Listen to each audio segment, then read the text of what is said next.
Every winter, the lake at the edge of town froze into a single sheet of pale glass, and every winter the same rumor returned with it. Beneath the ice, there was a house. Mira first heard it from the old fisherman, who spoke of it with the calm tone reserved for storms and funerals. She was 8, curious, and tired of being told what could not be true. So on the coldest evening of January, she walked onto the frozen lake with a lantern in her mittened hand. At the center of the ice, the light from her lantern struck something deep below. A roofline, a window, then a door, dark and waiting as if the water had remembered how to keep secrets.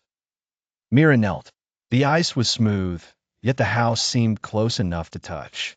When she placed her palm against the frozen surface, it warmed under her hand. The door below opened. She stepped through the ice as if it were mist.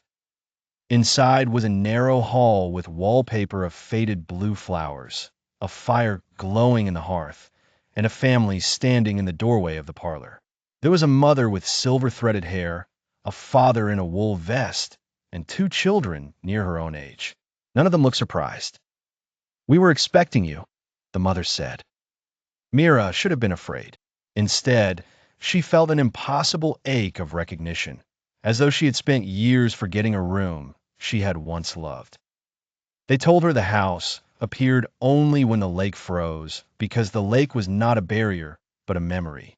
Long ago, their daughter had vanished on winter ice, and the family had waited so long that waiting itself had become a kind of spell.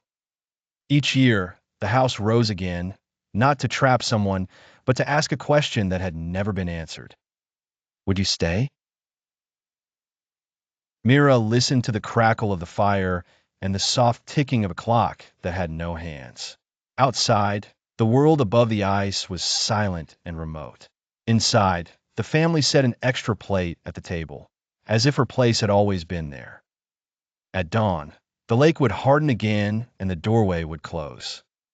Mira looked at the faces before her, kind and patient and unreal, and understood the choice was not between truth and dream. It was between 2 kinds of loneliness. By morning, the girl from town was gone. Years later, when the lake froze and the house appeared, another child would arrive with red cheeks and a lantern, and the family would open the door, waiting as they had always waited, as if they had known her forever.